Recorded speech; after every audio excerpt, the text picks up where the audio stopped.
হ্যাঁ এভরিওয়ান, চলে আসলাম আর একটা নতুন ভিডিও নিয়ে। দেখো বোরখার যে দুপাট্টাগুলো থাকে না, সেগুলো কিন্তু খুব একটা বড় হয় না, তার জন্য ছোটোখাটো দুপাট্টা ইউজও করা যায় না। তাই জন্য আমার ক্লায়েন্ট দেখো ওই দুপাট্টা থেকে একটা নিকাব তৈরি করে নিচ্ছে বোরখার ম্যাচিং করে।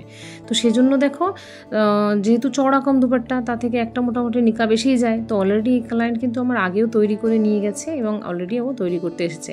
তো সেটার জন্য দেখো আমি কিন্তু দুটো পাল্লা অলরেডি কেটে নিয়েছিলাম, 30/25, আর তারপরেরটা ছিল কিন্তু 12/14।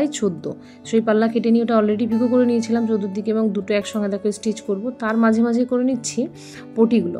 এই পটিটা দেখো 3/14 ইঞ্চির একটা পটি আমি অলরেডি কেটে নিয়েছি। ওর দুপাট্টার একটা কিছু অংশ সত্যি বলছি বাঁচিনি, যা ছিল সেটা দিয়ে একদম পাই টু পাই একটা নিকাব ভালোভাবে হয়ে যায়।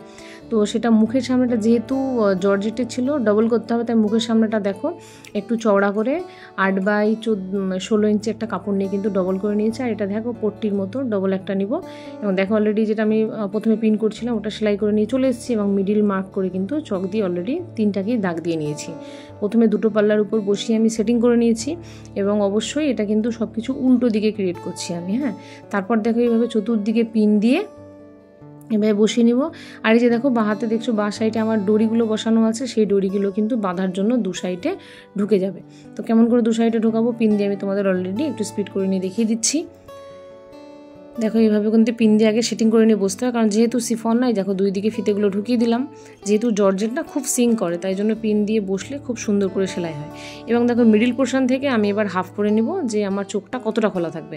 মিডিল পোর্শন থেকে হাফ করে নিয়ে প্রায় 4.5 ইঞ্চি করে দিয়েছি, এবং তার বাকি অংশ কিন্তু এইভাবে স্টিচ হওয়ার সময় দু সাইডে ঢুকে যাবে, এবং এই জায়গাটা মিডিলের অংশটা কিন্তু নর্মালি স্টিচ হবে, ওখানে কোনো কিছু মানে চোখের অংশটা ঢুকবে না। এবার স্টার্টিং এই কর্নার থেকে করবো, এইভাবে করবো, এবং এখান থেকে খোলা রেখে এটা স্টিচ করে ওটা এইভাবে বেরিয়ে আসবে। দেখো অলরেডি তৈরি হয়ে গেলো ঝট কয়েক সেকেন্ডে আমার নিকাব। পিকো করাটাই সময় লাগে, না হলে কিন্তু পিকো হয়ে যাওয়ার পর কিন্তু এগুলো নিয়ে বসলে জাস্ট কিছুক্ষণ সময়ের মধ্যেই হয়ে যায়। দেখো আমার যে সেলাই করছে তাকে দিয়ে পরিয়ে দেখালাম, কেমন লাগলো তোমাদের অবশ্যই জানাবে। Thank you.